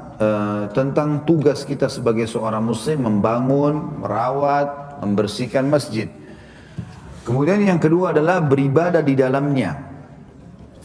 Sebagaimana disebutkan dalam hadis Tabarani dan Hakim atau riwayat Al-Hakim dengan sanad sahih, Rasulullah SAW bersabda, "Inna hadhil masajid la tuslih li syai'in min hadzal bauli wala kadhar." Innama hiya li dzikrillahi azza wa jal wassalati wa qiraatil Qur'an. Sesungguhnya masjid-masjid itu tidak layak untuk dikotori, baik dengan kencing ataupun buang air besar. Ya. Dan dia hanya boleh dipakai untuk zikrullah, salat dan membaca Al-Quran. Ya, maknanya adalah tidak boleh dipakai untuk kotoran. Di sini sebagian ulama hadis mengatakan masuk di dalamnya apapun yang sifatnya mengotori masjid. Ya, sampai Nabi SAW mengingatkan Bapak Ibu sekalian, pernah ada sahabat lagi beringus, lagi flu, mungkin biasa di sini Bapak Ibu kalau musim dingin. Kemudian dia rupanya bertanya, ya Rasulullah, bagaimana caranya saya mengamankan diri saya pada saat sholat? Ini ingusnya keluar terus. Ya. Maka kata Nabi SAW, keluarkanlah ke arah kiri tubuhmu. Jadi boleh orang pakai sapu tangan, pakai tisu, dikeluarkan supaya tidak kotorin sejadah. Ya, enggak ganggu sholatnya, enggak kotorin, enggak merusak baunya, ya, memberikan bau yang busuk. Maka dikeluarin sebelah kirimu, jangan di hadapanmu karena ada Allah dan jangan di sebelah kananmu karena ada malaikat. Ya. Juga dalam hadis yang lain kata Nabi SAW, siapa yang tersendak dengan lendirnya, maka keluarkanlah ke arah kiri tubuhnya. Ya. Jadi dia boleh balik ke sebagian, kemudian dia mengeluarkan dengan santun dan baik tentunya. Ya. Jadi saking harusnya menjaga kebersihan tersebut. Juga pernah ada orang Arab Badui datang kepada Nabi SAW, masuk ke dalam masjid. Subhanallah, Badui ini unik. Orang padang pasir, mereka terbiasa hidup di kemah-kemah. Jadi tidak ada WC, tidak ada apa segala macam. Mereka punya cara hidup sendirilah. Yang jelas salah satu badui pernah masuk ke masjid, dia nggak ngerti nih. Nabi SAW lagi duduk, lagi bicara sama para sahabat, tiba-tiba dia masuk di ujung sana, subhanallah buka celananya kencing. Jadi rupanya dia biasa di padang pasir, dia nggak merasa itu aib. Kalau buka memperlihatkan kemaluannya, dia nggak rasa itu aib. Bukan hal yang memalukan. Kencing sembarangan pun bukan hal yang memalukan. Di masjid ini, lagi kayak bayangkan kalau kita pengajian begini ada orang masuk tiba-tiba mau kencing di ujung sana. Ngamuk semua pasti. Para sahabat ada yang mau mengamuk nih, sudah jengkel, ini kencing di masjid gimana? Kalau Nabi SAW suruh tenang. Suruh tenang semua, nggak boleh ada yang ribut. Orang itu tadi waktu lihat mau dikejar, dia sempat lari, kencingnya mencir sana sini. Jadi akhirnya Nabi SAW tenangkan. Begitu Nabi tenangkan, saking tidak tahunya orang itu, kencingnya dilanjut. Dilanjutin kencingnya, subhanallah. Terbukti setelah itu Nabi SAW biarkan. Sampai dia selesai, baru Nabi SAW datang. Setelah dia tutup auratnya, Nabi datang ke dia. Lalu dia pegang pundaknya baik-baik. Wahai saudaraku, ini adalah rumah Allah. Tidak layak untuk perbuatan seperti ini. Jadi betul memang tidak boleh kotori masjid, tapi jangan langsung tiba-tiba kita kasar sama orang. Mungkin orang tidak tahu. Ingatkan dia, ya. Ingatkan dia supaya dia bisa ingat, supaya dia bisa tahu. Seperti itulah. Dan ulama juga membahas hadis ini bukan berarti seseorang tidak bisa meletakkan kamar mandi atau WC di daerah sekitar masjid.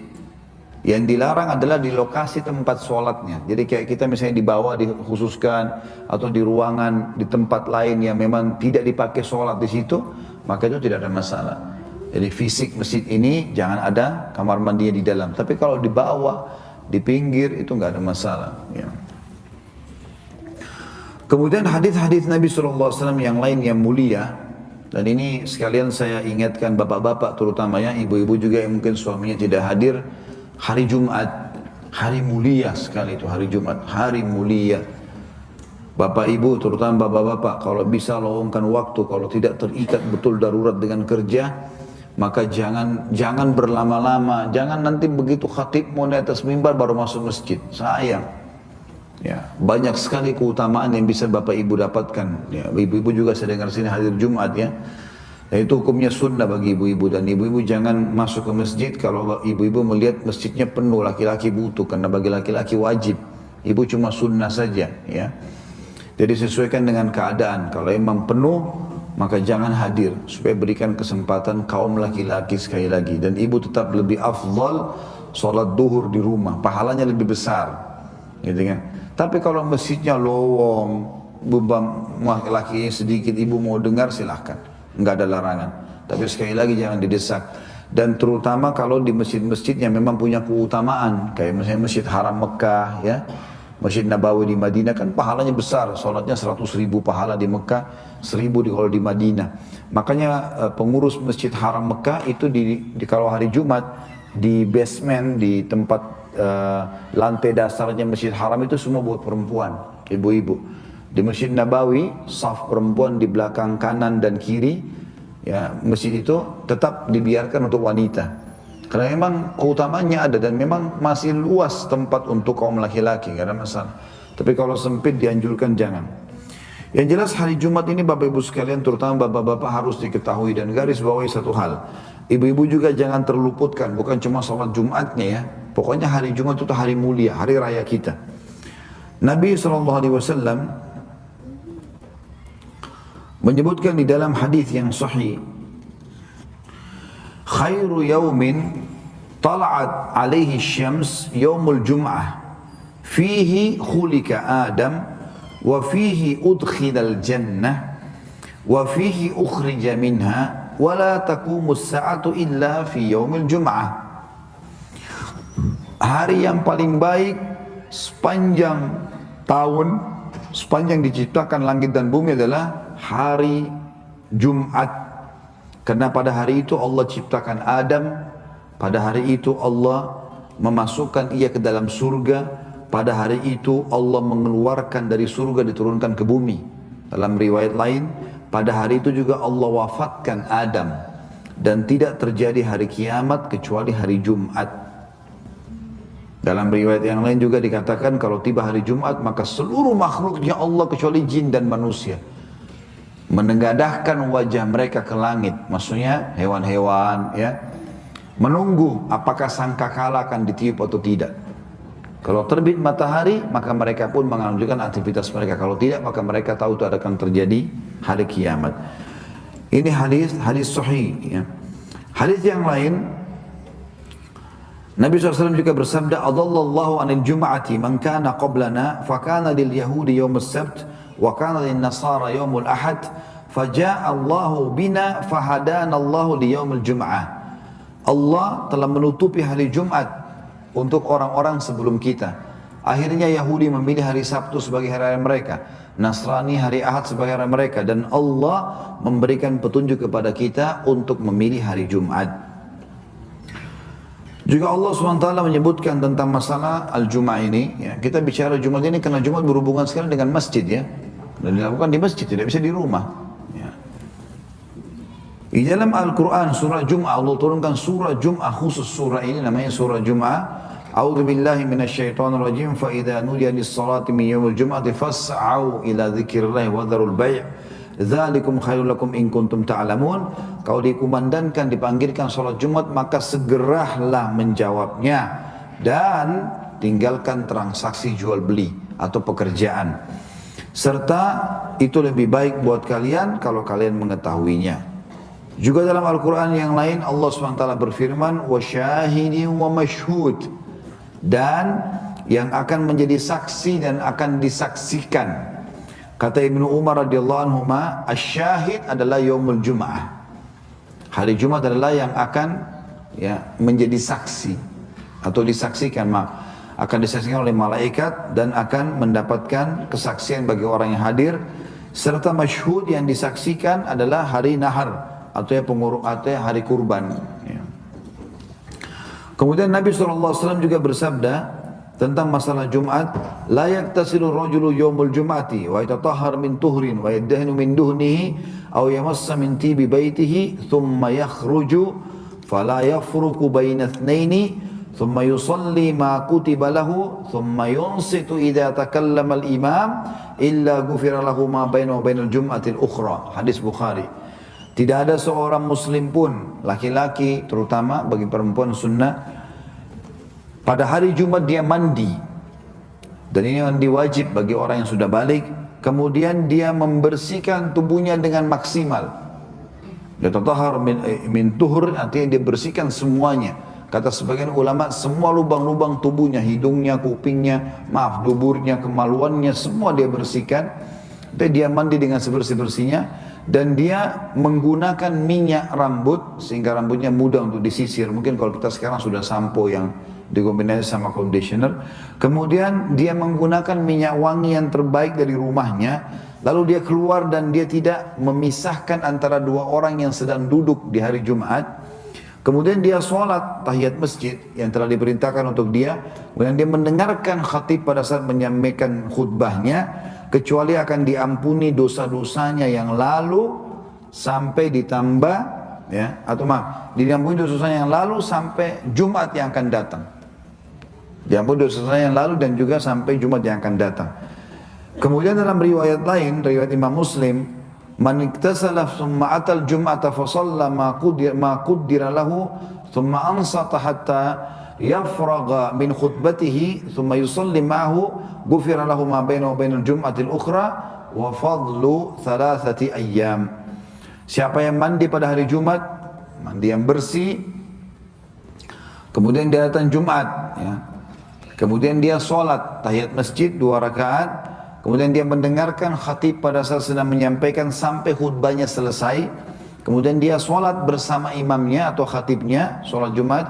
Maka akan dibersihkan dosa-dosanya yang telah lalu ya, dibersihkan dosa-dosanya pada Jumat ini sampai Jumat yang akan datang, dan ditambahkan lagi 3 hari. Artinya mendapatkan pembersihan dosa sebanyak 10 hari.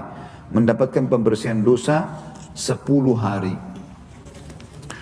Kemudian dalam hadis yang lain juga Nabi SAW bersabda, "Man iktasala yawmal jum'ati wa gassala wa bakkara wa ibtakar wa dana wassama'a wa ansat kana lahu bikulli khutwatin yakhuttuha ajra sanatin siyamuha wa qiyamuha."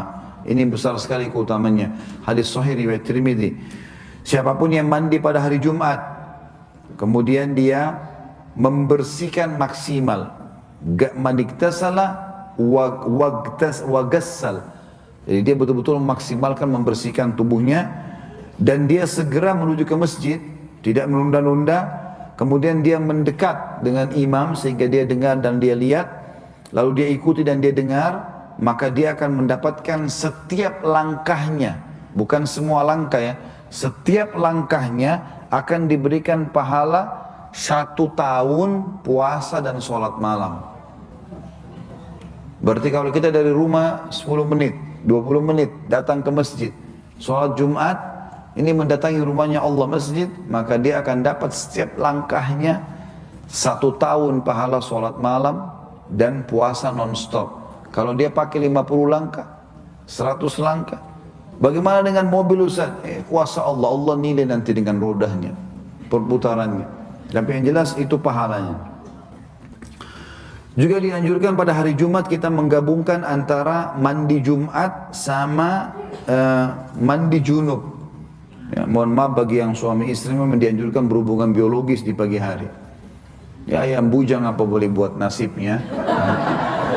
Begitu pula yang jauh-jauh dari istrinya. Saya dengar di sini ada yang Masya Allah jauh dari istrinya. Ya apa boleh buat. Yang jelas dianjurkan menggabungkan antara keduanya. Kata Nabi SAW dalam hadis riwayat Bukhari Muslim, "Man iktasala yawmal jum'ati guslal janabah." Siapa yang mandi pada hari Jumat dengan mandi junub. Ya, kata para ulama hadis dia menggabungkan mandi Jumat wajib, mandi junub wajib, maka dia berhubungan biologis dia dapatkan pahala ini. Keutamaannya adalah dikatakan thumma raha fa ka'annama qarraba badanah. Kemudian dia pergi ke masjid, buru-buru ke masjid di awal-awal waktu masih belum ada orang dia sudah datang, maka dia seakan-akan berkurban dengan seekor unta. Unta mahal sekali harganya, unta bisa 10.000 real ya, 3.000 dolar lah ya harganya. Jadi seperti dia bersedekah dengan begitu. Wa man raha fi sa'ati tsaniyah fa ka'annama qarraba baqarah. Siapa yang datang di waktu yang kedua seakan-akan dia berkurban atau menyumbang dengan seekor sapi. Wa man raha fi sa'ati tsalitsa fa ka'annama qarraba qabshan aqran. Dan siapa yang datang di waktu ketiga seakan-akan dia berkorban dengan seekor domba yang bertanduk, domba jantan yang bertanduk. Wa man raha fi sa'ati rabi'ah fa ka'annama qarraba dujajah. Barang siapa yang datang di waktu yang keempat seakan-akan dia berkurban dengan seekor ayam. Wa man raha fi sa'atil khamisah, dan siapa yang datang pada waktu yang kelima fa ka'annama qarraba baydah, seakan-akan dia menyumbang dengan sebutir telur. Fa idza kharajal imam hadaratil malaikatu yastami'una dzikr. Kalau seandainya imam atau khatib sudah keluar untuk menyampaikan khutbahnya, maka malaikat pun menutup buku-buku mereka dan mendengarkan pahala atau mendengarkan ceramah atau khutbah. Tentu Bapak Ibu kalau ada yang bertanya, Ustaz bagaimana kita memahami masalah awal waktu, waktu kedua, waktu ketiga? Karena tadi waktu pertama seperti unta, waktu kedua seperti sapi, waktu ketiga seperti domba, waktu keempat seperti ayam, waktu kelima seperti telur, gitu kan? Bagaimana kita bisa mengejar yang unta misalnya? Khilaf di antara ulama. Ada yang mengatakan kalau orang mau pahala unta sudah pasti dari sholat subuh dia nggak pulang sampai Jumat. Ya. Itu dia dapat. Jadi dia sebelum subuh sudah mandi, dia ke masjid dia nggak keluar lagi sampai Jumat. Ada pendapat. Ada pendapat yang Allahu alam ini lebih dekat ya, dan ini lebih banyak dipilih oleh para ulama. Allah Subhanahu wa taala sengaja merahasiakannya buat kita agar memudahkan kita mendapatkan. Kita nggak tahu. Mungkin perbedaan antara unta sama sapi cuma berapa menit, kita nggak tahu. Yang jelas di sini dianjurkan untuk datang lebih awal ke masjid. Lebih awal, dan sekian banyak hal-hal yang berhubungan dengan masalah perintah dalam agama kita untuk memuliakan masjid ini ya. Baik, kemudian Bapak Ibu sekalian, selain Jumat juga sholat 5 waktu. Dianjurkan untuk ke masjid dan ini banyak sekali keutamaannya. Di antaranya adalah hadis Nabi SAW riwayat Bukhari Muslim. Man tawadda lis-salati fa asbagha al-wudu, thumma masya ila as-salati al-maktubah fa shallaha ma'an nas ay ma'al jama'ah fil masjid, ghufira lahu dzunubah. Barang siapa yang berwudu untuk sholat 5 waktu wajib, kemudian dia menyempurnakan wudunya, lalu dia jalan menuju ke masjid untuk sholat 5 waktu, maka dibersihkan dosa-dosanya yang telah lalu. Ini karena berhubungan dengan masjid, hanya datang ke masjid diampuni dosa-dosanya. Di dalam hadis yang lain diriwayatkan oleh Hakim dengan sanad yang sahih, kata Nabi SAW, siapapun yang pergi ke masjid maka dia akan dapat 1 istana di surga. Dan siapapun yang pulang dari masjid, sholat 5 waktu ya, maka juga dapat 1 istana di surga. Jadi kita bisa dapat 1 hari 10 istana, asal mau saja. Dan penyakit al-malas harus dihilangkan. Ini malas ini harus hilang, nggak boleh dipelihara. Kemudian hadis riwayat Bukhari Muslim juga kata Nabi SAW, salatul jamaah tafdul min salatil fadli bi 27 darajah. Salat berjamaah, terutama di masjid di sini, ya, mendahulukan atau mengalahkan salat sendiri dengan 27 derajat. Ibnu Abbas berkata yang dimaksud dengan 27 derajat adalah 1 derajatnya. Kalau orang sholat sendiri dengan sholat jamaah, jadi usahakan tidak sholat sendiri. Sholat berjamaah ini 27 derajat, 1 derajatnya nanti di surga, jaraknya itu 500 tahun. Berarti 1 kali sholat berjamaah kalau dibandingkan dengan sholat sendiri itu bisa 12.500 tahun beda derajatnya. Jadi untuk apa sholat sendiri? Ibu-ibu juga kalau di rumah begitu ya. Bapak-bapak perlu garis bawahi, boleh bapak setelah sholat di masjid pulang mengimami istrinya. Boleh terjadi itu. Bapak tinggal sholat lagi. Itu ada 2 riwayat sahih, dua-duanya riwayat Bukhari. Yang pertama pernah ada sahabat yang telat masuk masjid. Sahabat-sahabat sudah pada sholat dengan Nabi SAW lagi berzikir. Orang ini datang mau sholat sendiri. Kata Nabi SAW sebentar. Lalu Nabi menghadap kepada jemaah yang ada. Siapa yang mau bersedekah buat orang ini? Maksudnya siapa yang mau temani lagi dia sholat supaya dia nggak sholat sendiri? Maka Abu Bakar angkat tangan mengatakan saya Rasulullah. Maka Abu Bakar pun mengimami orang tersebut. Padahal baru salam dengan Nabi SAW. Supaya saudaranya dapat pahala berjamaah. Ya. Begitu pula dengan hadis yang lain tentang Muadz bin Jabal radhiyallahu anhu.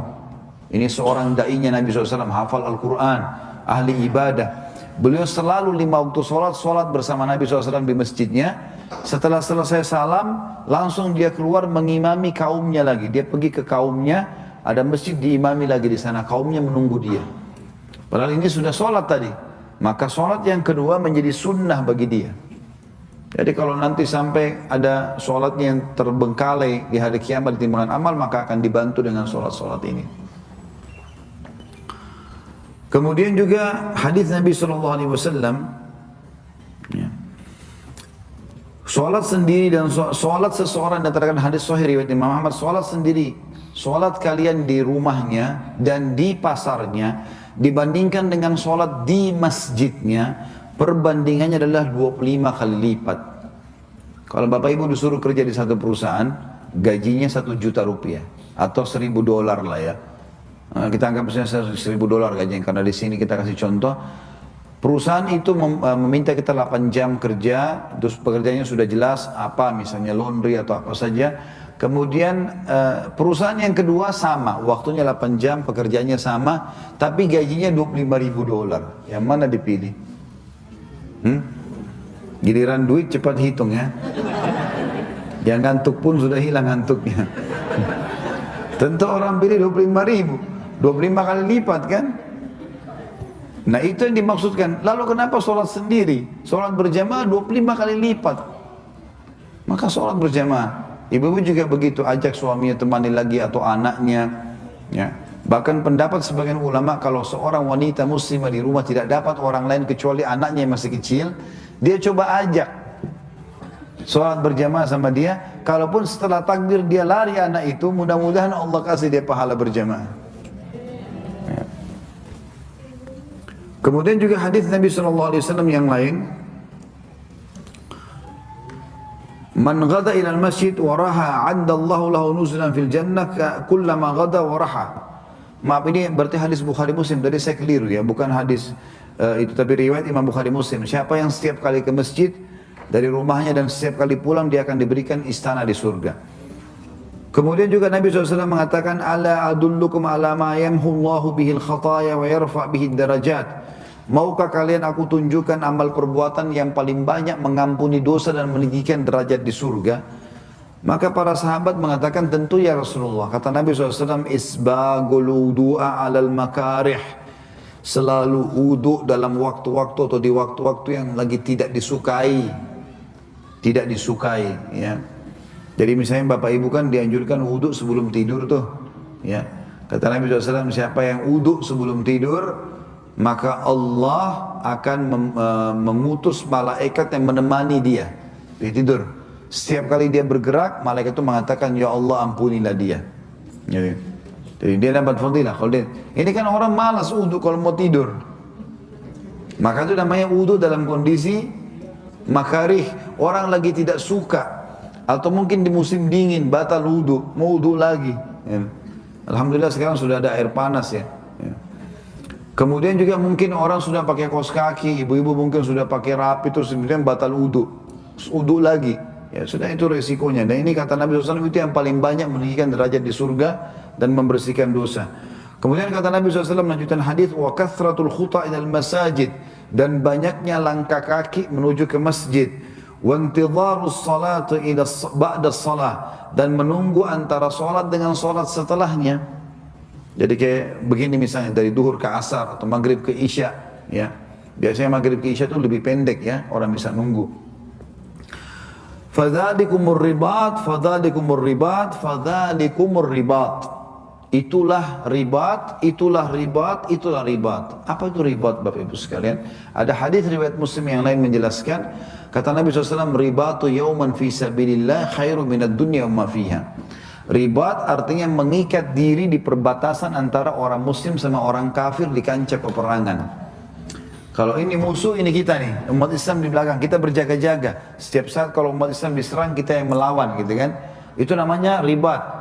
Kata Nabi SAW, ribat satu hari di jalan Allah lebih baik daripada dunia dan seluruh isinya. Maka ini, orang kalau mengikat diri antara sholat dengan sholat di masjid, kayak gini nunggu, itu dihitung ribat. Seperti orang lagi berjaga-jaga di perbatasan perang antara muslim sama orang-orang kafir.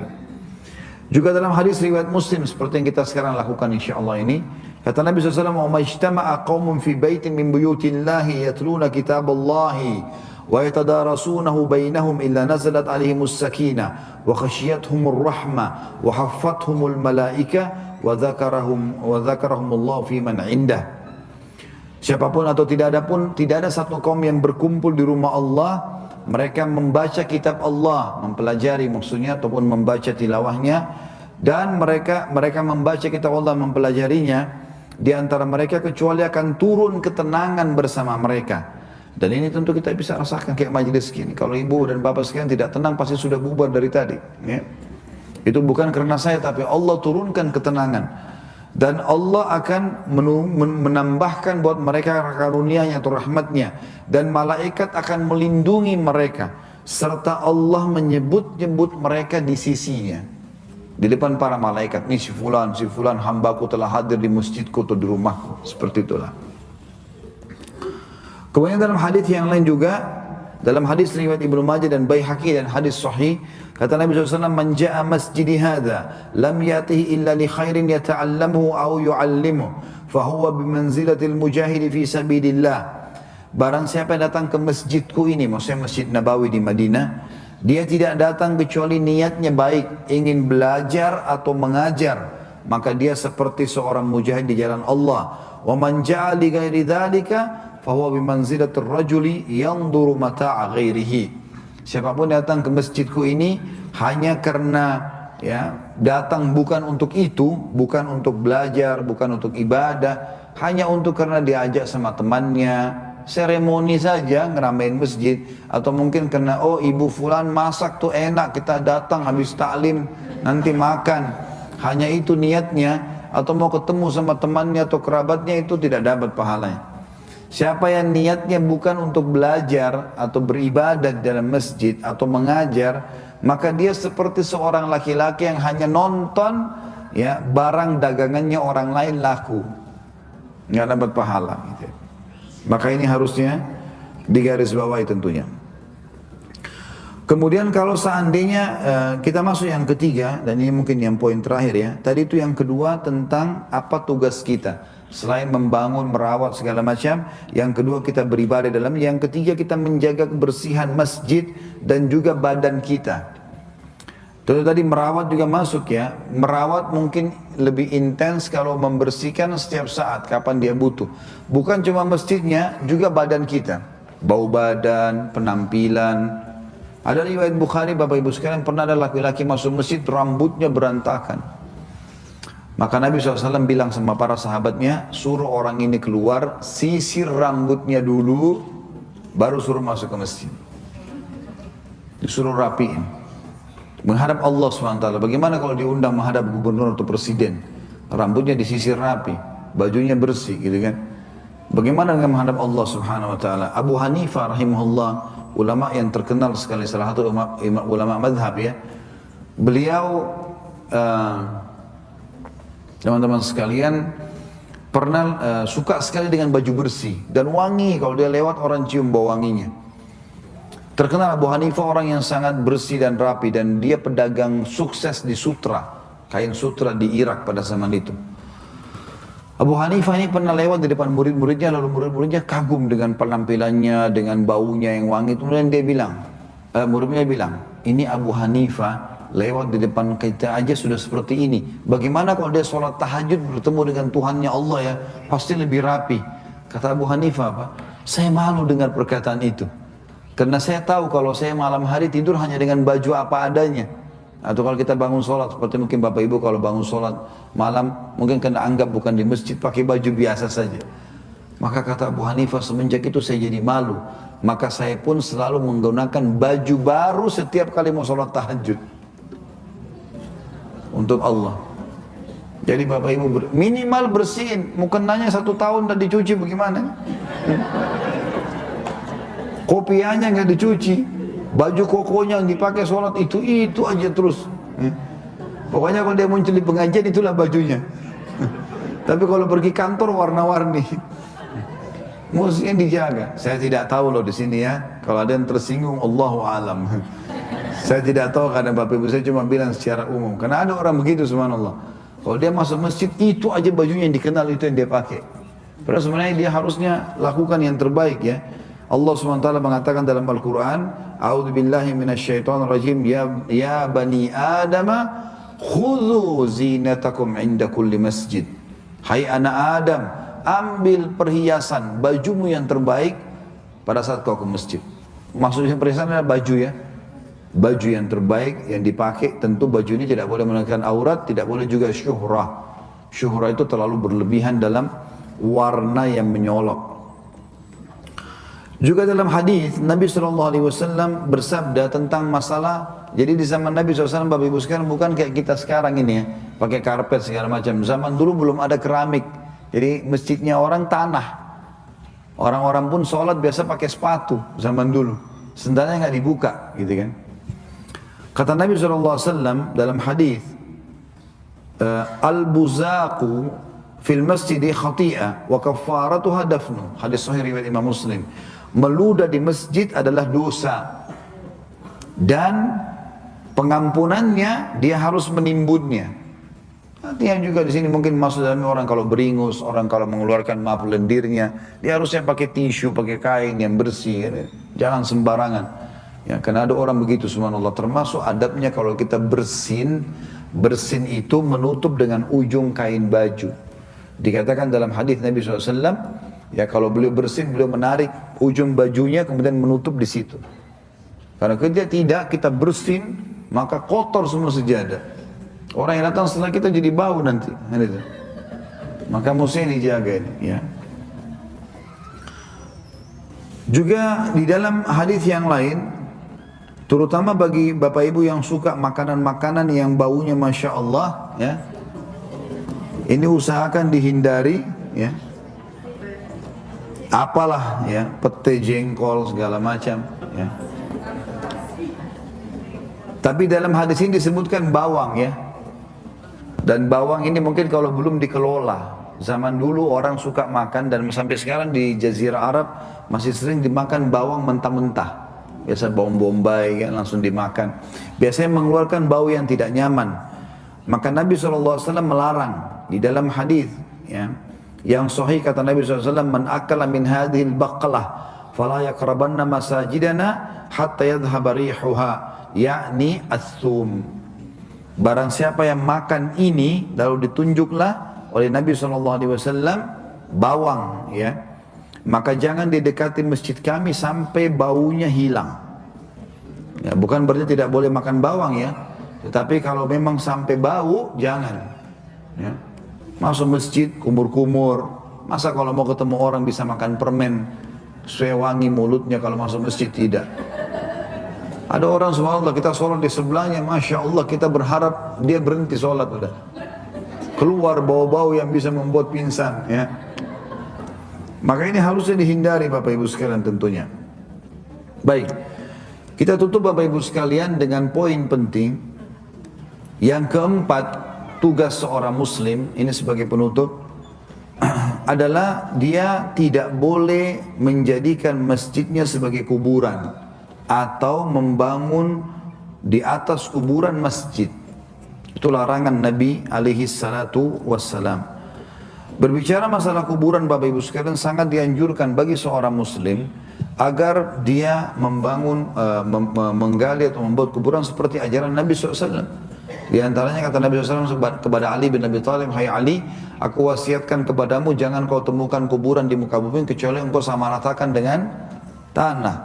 Diberikan simbol sedikit saja. Kalau sebagian orang kan dibuatkan keramik, dipasangkan lampu segala macam, ini tidak sesuai dengan sunnah Nabi SAW tentunya, ya.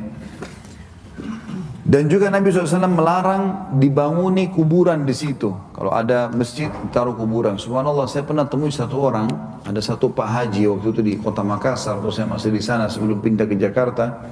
Kisah ini mungkin sekitar 15 tahun lalu. Saya lagi ngisi di satu pengajian di masjid. Masjid itu bagus, masya Allah.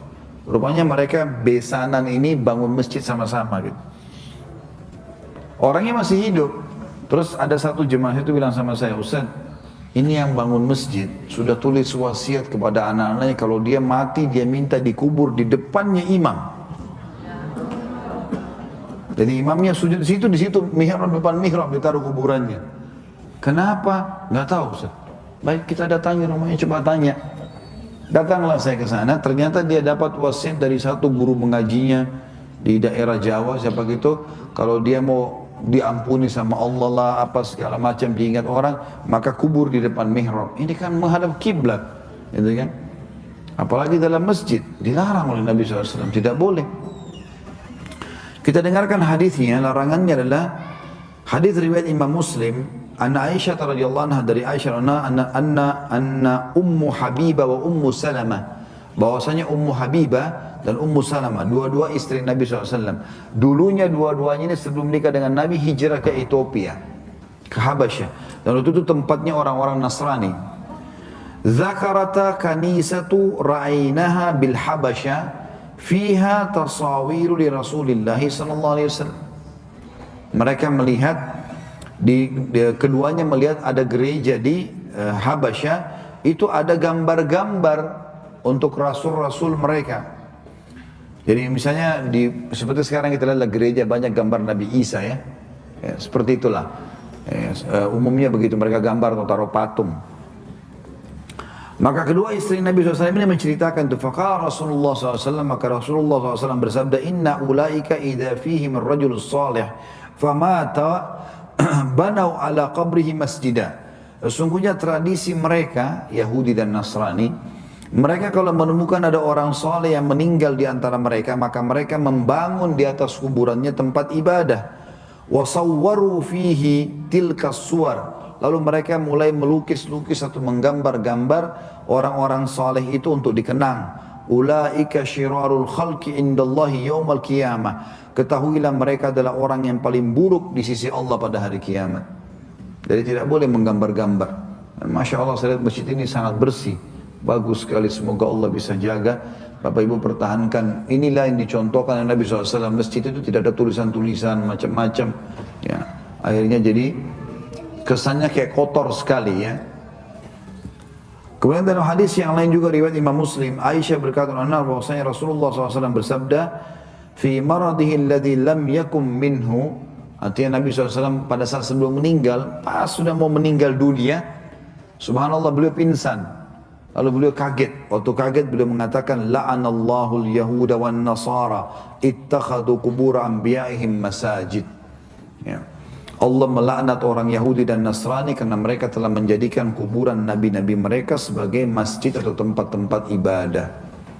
Makanya kita tidak boleh di sini Bapak Ibu sekalian. Dan ulama mengatakan kalau seandainya kuburan lebih dulu ada, lalu dibangun masjid di atasnya, maka masjidnya nggak boleh dipakai sholat karena dasarnya dibangun untuk kuburan. Ya. Tapi kalau masjidnya sudah ada, baru kuburannya dipasang, ditanam, maka kuburannya yang dibongkar dipindahkan ke pemakaman muslimin. Jadi masjidnya usahakan dibersihkan dari kuburan-kuburan tersebut. Allahu a'lam. Baik, mungkin sampai sini saya Bapak Ibu sekalian. Sebelum saya tutup, saya kembali mengajak untuk Bapak Ibu mendatangi web resmi kami di www.khalidbasarama.com. Sekarang Alhamdulillah ada sekitar 700 judul ceramah yang bisa diikuti. Dan kalau Bapak Ibu berminat bisa mengambil alamat Instagram kami dan Facebook kami. Seperti sekarang ada teman-teman juga dari Indonesia yang mengikuti ini. Dan Alhamdulillah setiap hari selama kami di sini tidak kurang 10.000 orang, 11.000 orang yang mengikuti ini ceramah-ceramah ini. Allahu alam berapa yang bertahan, tapi yang jelas angka-angka itu ada. Kadang-kadang di Facebooknya bisa 4.000-an kemarin, ada di Instagram bisa 6.000, 7.000. Ini satu hal yang positif dan Bapak Ibu juga bisa ikuti itu. Jadwal kami ada di Instagram setiap hari di Jakarta 4-5 jadwal, rata-rata di live seperti ini. Jadi tinggal dilihat waktunya yang nyambung mana bisa diikutin. Kalaupun tidak seperti itu bisa juga mengikuti di web kami resmi dan saya sarankan untuk ikutin program kurikulumnya. Jadi ada 15 kajian kitab, di-download semuanya, Minhajul Muslim sendiri difailkan, Bulughul Maram sendiri, dosa-dosa besar sendiri, Sirah Nabawi sendiri, dan jadikan kurikulum. Senin dengar ini, Selasa dengar ini, Rabu dengar ini. Setiap minggu itu saja yang dilakukan. Jadi jadikan kurikulum. Kalau selesai satu kitab itu sudah sangat luar biasa, bagus sekali. Itu target kami. Dan rata-rata jemaah yang saya tanya, dan Masya Allah rata-rata mengatakan sudah sering ikutin ceramah.